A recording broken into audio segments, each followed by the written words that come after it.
बिस्मिल्लाहिर्रहमानिर्रहीम। अस्सलाम वालेकुम। ये आपका अपना डिजिटल प्लेटफॉर्म है। मैं तारिक मतीन हूँ। वल्लाहु खैरुल माकिरीन।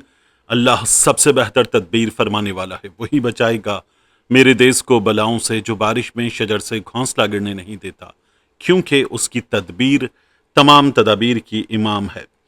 सुहेल आफरीदी ने आज जो खिताब किया, उस खिताब पर मुराद सईद से सुहेल आफरीदी का झगड़ा, ऐसी सिचुएशन नजर आ रही है। अंदर से क्या पता चल रहा है, पार्टी के सोर्सेस क्या बता रहे हैं, इस तमाम तर सिचुएशन की इस वीडियो में बात करेंगे। और एक इल्ज़ाम, जब मैं ये बात कर रहा हूं तो ऐसी बात करने वाले दोस्तों पर पाकिस्तान तहरीक इंसाफ के कुछ लोग लगा रहे हैं, उस इल्ज़ाम की भी बात करेंगे।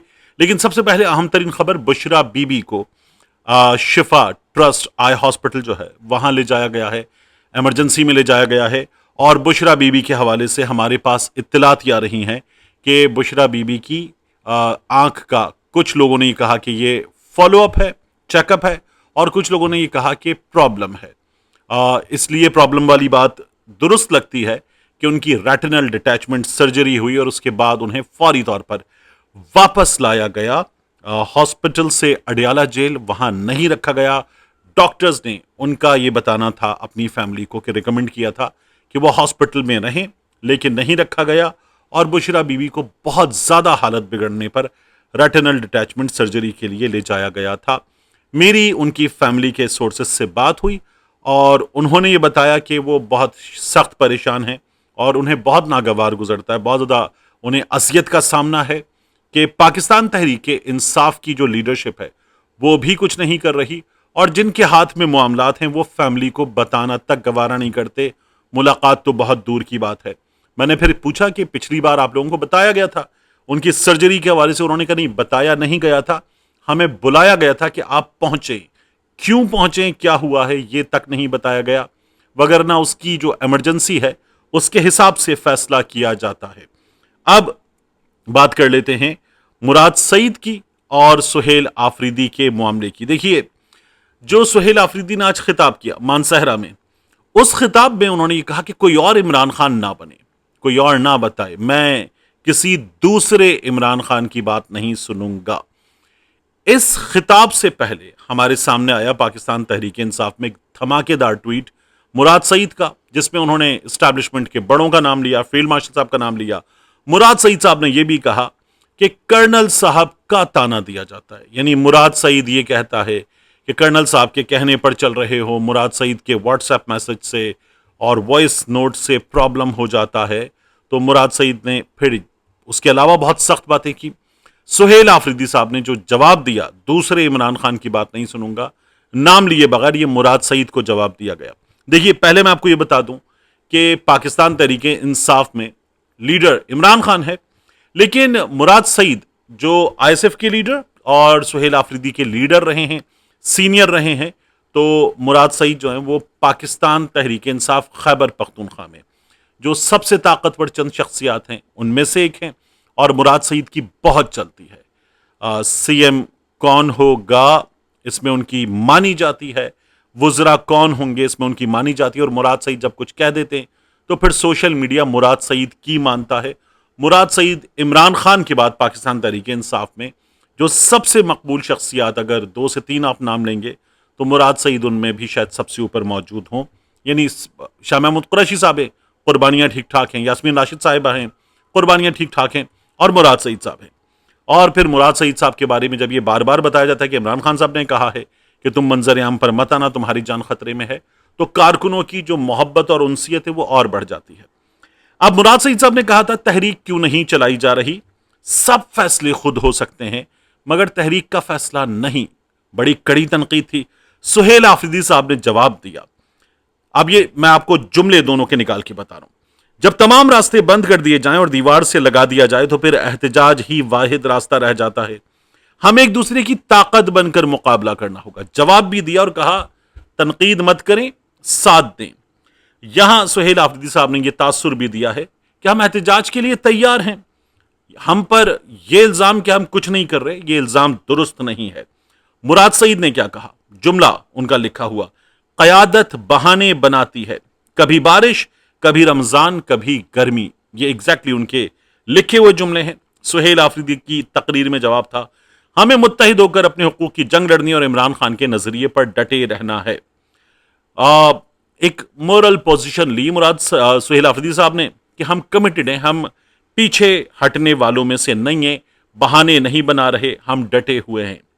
मुराद सईद साहब ने इल्जाम लगाया सीएम जलसे का ऐलान और फिर खुद मुलतवी कर सकता है, जो सीएम साहब ने किया भी था, जो पिंडी का जलसा था, मगर तहरीक नहीं चला सकता। यह मुराद सईद साहब ने सवाल किया। सुहेल आफरीदी ने जवाब दिया, मेरे लोग मेरे साथ खड़े हैं, मैं अपने मौक़िफ़ पर डटा रहा। अब फिर लीडरशिप लेजिटिमेसी की बात हो रही है और मैं कमजोर नहीं हूं, मैं पीछे हटने वाला नहीं हूं, मैं कंप्रोमाइज नहीं हूं, यह सुहेल आफरीदी ने जवाब दिया। मुराद सईद ने बहुत सख्त जुमला कहा और शायद यह सबसे सख्त जुमला था, हम आपकी गफलत का बोझ नहीं उठा सकते। सुहेल आफरीदी साहब ने जवाब दिया। यहां मुराद सईद साहब को जो जवाब दिया उसमें मोहब्बत भी थी एक सीनियर के लिए। मैं वादा करता हूं कि ना इमरान खान के एतमाद को ठेस पहुंचाऊंगा, ना अवाम के एतमाद को। ये सुहेल आफरीदी साहब ने वादा भी किया और जवाब भी दिया कि गफलत का इल्जाम मुझ पे गलत लगाया जा रहा है। मुराद सईद साहब ने इशारा दिया, क़यादत इमरान खान से मिल भी नहीं रही, ना संजीदा कोशिश हो रही है। यह बड़ा इल्जाम है कि यह क़यादत संजीदा कोशिश नहीं कर रही। मुराद सईद साहब की तरफ से सुहेल आफरीदी साहब ने जवाब दिया और इसका बिल्कुल सीधा जवाब दिया, हम तमाम आईनी और कानूनी रास्ते इमरान खान से मुलाकात के लिए इस्तेमाल कर चुके हैं। अब कारकुन खुद भी कहता है कि सुहेल आफरीदी साहब को, जिनको सबसे ज्यादा मोहब्बत अगर किसी को मिली है इमरान खान के बाद, तो वो सुहेल आफरीदी को मिली है। तो ये कहा गया कि हम तमाम आईनी और कानूनी रास्ते इमरान खान से मुलाकात के लिए इस्तेमाल कर चुके, और ये डायरेक्ट जवाब है, हमने कोशिश की है। मुराद सईद साहब ने एक बयानिए की तरह जुमला दिया, क़यादत कमजोर है, फैसला नहीं कर रही। यह मुराद सईद साहब की तरफ से वर्डिक्ट है। सुहेल आफरीदी का जवाब, मेरा लीडर इमरान खान है और मैं उसके हर हुक्म की तामील करूंगा, उसके बगैर ना किसी की बात सुनूंगा ना मानूंगा, ना सुनूंगा ना मानूंगा। ये इमरान खान से लॉयल्टी का ऐलान है और कोई और हमें बताने की कोशिश ना करे, मैं इमरान खान के ताबे हूं। सुहेल आफरीदी साहब ने यह जवाब दिया। मुराद सईद साहब ने तंज किया, लोग, और यह बड़ा ठीक ठाक तंज भी है, इल्जाम भी है, इख्तिदार और मुफादात में लगे हुए हैं, इख्तिदार और मुफादात में लगे हुए हैं। सुहेल आफरीदी साहब ने जो जवाब दिया, मेरी राय में यह जवाब कमजोर है।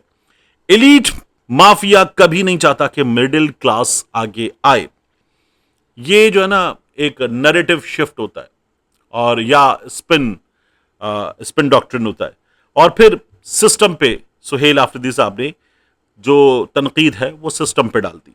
देखिए, मुराद सईद का जो ट्वीट है, जो उसकी लैंग्वेज है, वो बड़ी एग्रेसिव है, बड़ी डायरेक्ट है, यानी उन्होंने लगी लिपटी नहीं रखी और अंदर से होने वाली तनकीद है। सुहेल आफरीदी साहब ने डिफेंसिव होकर जवाब दिया, ताउन भी मांगा और यह भी कहा कि आप ज्यादती कर रहे हैं।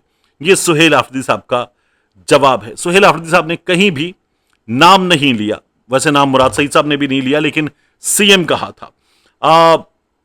और सुहेल आफरीदी साहब ने अपनी लॉयल्टी साबित करने की पूरी कोशिश की और तहरीक चलाने के लिए जो रेडीनेस है, स्टेट ऑफ रेडीनेस, वो भी जाहिर की कि हम तो तैयार हैं।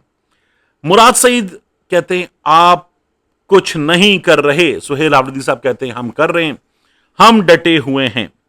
अब देखिए, मुराद सईद जो है ना, इसमें ज्यादा मजबूत लग रहे हैं। वैसे भी मुराद सईद बहुत मजबूत है अपनी पार्टी में, उनके इल्जामात बड़े कॉन्क्रीट हैं, बड़े डायरेक्ट हैं और बड़े एग्रेसिव हैं। और मुराद सईद साहब जो हैं, उन्होंने बड़े स्पेसिफिक पॉइंट्स उठाए और कुछ जो इवेंट्स हो चुके उनकी बात की। धरना क्यों नहीं दिया, तहरीक क्यों नहीं शुरू कर रहे, क़यादत बहाने बना रही है, तो ये कारकुन को डायरेक्ट जाके हिट करती हैं बातें। और उस कारकुन को जो पहले से तैयार है, जो पहले से अपनी क़यादत को रगड़ा लगा रहा है, मुराद सईद साहब ने बातें की। हम आपकी गफलत का बोझ नहीं उठा सकते, ये बड़ा ठीक ठाक तरीके का इमोशनल वर्डिक्ट है। और ग्राउंड लेवल कारकुन जो है ना, उसको ये बड़ा अपील करता है जो मुराद सईद साहब ने कहा है।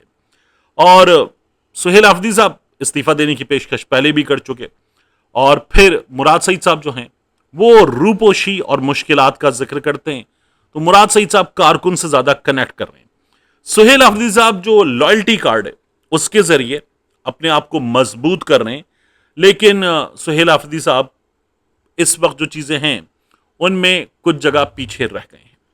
और क्या सुहेल आफरीदी साहब ने वो जो तमाम चीजें गेन कर ली थी, पंजाब का दौरा, कराची का दौरा, बलूचिस्तान का दौरा, तो बड़ा गेन किया था सुहेल आफरीदी साहब ने, क्या वो सब कुछ वापस डैमेज हुआ है? तो बड़ी हद तक डैमेज हुआ है, क्योंकि अब देखना अब मैं क्या करता हूं। रमजान आ रहा है, रमजान के बाद देखना मैं क्या करता हूं, ईद के बाद देखना मैं क्या करता हूं, बकरीद के बाद देखना मैं क्या करता हूं, बजट के बाद देखना मैं क्या करता हूं, गर्मियां गुजर जाएं फिर देखना मैं क्या करता हूं। तो ये इस वक्त की सिचुएशन है। और साथ में ये ना कि अचकजई साहब से पूछें तो मुराद सईद साहब तो इस पर बड़ा हिट कर रहे हैं कि अगर सीएम साहब बाकी फैसले खुद कर सकते हैं तो ये क्यों नहीं कर सकते। और मुराद सईद साहब एक्शन की बात कर रहे हैं कि करो, कब करोगे।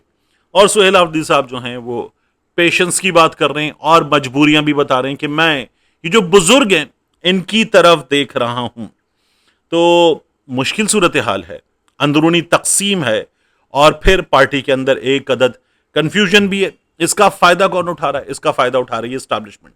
एस्टैब्लिशमेंट ये सब कुछ हो चाहती है और ये हो रहा है पाकिस्तान तहरीक इंसाफ में। तो पाकिस्तान तहरीक इंसाफ के लिए बड़ी अनफॉर्चुनेट सिचुएशन है। और सुहेल आफरीदी साहब पर प्रेशर वैसे भी कारकुनान का भी ठीक ठाक है, सोशल मीडिया का बहुत ठीक ठाक है, और फिर मुराद सईद का प्रेशर बहुत बड़ा प्रेशर है, वो भी अब सुहेल आफरीदी साहब पर है। तो ये थोड़ा बहुत नहीं, बहुत बड़ा प्रेशर है। एक बंदा यंग है, एनर्जेटिक है, कम तजुर्बेकार है, और उस पर यह तमाम प्रेशर का आ जाना, तो सुहेल आफरीदी का इम्तिहान और टफ हो गया है। लेकिन इम्तिहान है, और वो ये ना मैं इश्क इमरान में मारा जाऊंगा, जब वो इस तरह की कमिटमेंट के साथ आगे आ चुके हैं तो फिर उन्हें इस इम्तिहान को पास करना है, भरपूर अंदाज में पास करना है। आखिरी चीज जाते जाते मैं आपके सामने रखूं, बल्कि इससे पहले मैं एक और चीज बताऊं आपको। ये पाकिस्तान तहरीक इंसाफ के खैबर पख्तूनख्वा में बहुत करीबी लोग, बल्कि ये इंसाइडर्स हैं जिनकी हम मुसलसल बात कर रहे हैं, जिनसे शिकायतें हुई हैं, उनके इंसाइडर हैं। उनका ये कहना है कि वो जो आपस में गुफ्तगू ना कुछ के क्या स्पीच है और क्या चीज़ें हैं, तो ये कहते हैं कि यार ये ज्यादती हुई है मेरे साथ, ये मेरे साथ ज्यादती हुई है, नहीं होनी चाहिए थी, और ये इनकी बात बड़ी मानी जाती है और इनकी बात में बड़ा दम है, तो इन्हें साथ देना चाहिए, इन्हें हम कोड़ आकर रख दें, ऐसा नहीं करना चाहिए। ये उनकी तरफ से शिकवा किया गया है।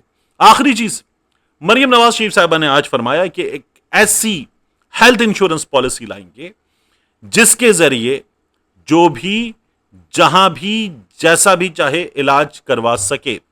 देखिए, मरियम नवाज शरीफ साहबा एक इंश्योरेंस पॉलिसी ला रही हैं, हेल्थ इंश्योरेंस पॉलिसी ला रही हैं, और ऐसी कि जहां चाहे इलाज करवा सके। यानी इलाज किसी किरियाने की दुकान पर तो नहीं होगा, हॉस्पिटल में होगा, और पंजाब में भी और बाहर भी हो, जहां जहां इलाज हो सकता है वहां हो।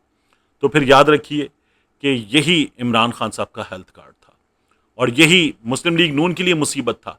एजेंसियों की रिकॉर्ड करदा गुफ्तगू जो मरियम नवाज शरीफ और शहबाज शरीफ साहब की थी और लीक हुई थी, उसमें क्या था? अंकल इसके पास हेल्थ कार्ड के सिवा है क्या? बंद कर देते। और अब मरियम नवाज शरीफ साहिबा ये वाला हॉस्पिटल, वो वाला हॉस्पिटल, सब रीवैम्प कर दिया। रीवैम्प क्या किया है आपने? यानी पूरे पंजाब में जो रूरल हेल्थ सेंटर्स हैं उनको बना दिया आपने मरियम नवाज हॉस्पिटल। आपने बनाए थे, अंग्रेज के दौर से बनी हुई चीजें अपने नाम पे कर दी, और पूरे पंजाब में जो BHUs, बेसिक हेल्थ यूनिट्स हैं, उनको आपने बना दिया मरियम नवाज क्लिनिक। तो जिस तरह का आपने डाका डाला पूरे पंजाब के काम पे, उसी तरह का डाका अब इमरान खान के शुरू किए गए मंसूबे हेल्थ कार्ड पर आप डाल रही हैं। आपने बहुत से मंसूबे आपकी हुकूमत ने चोरी किए या ब्यूरोक्रेसी ने आपसे चोरी करवाए, उसी तरह का एक सरका आप और लगा रही हैं। मिलते हैं इंशाल्लाह आपसे अगली वीडियो में।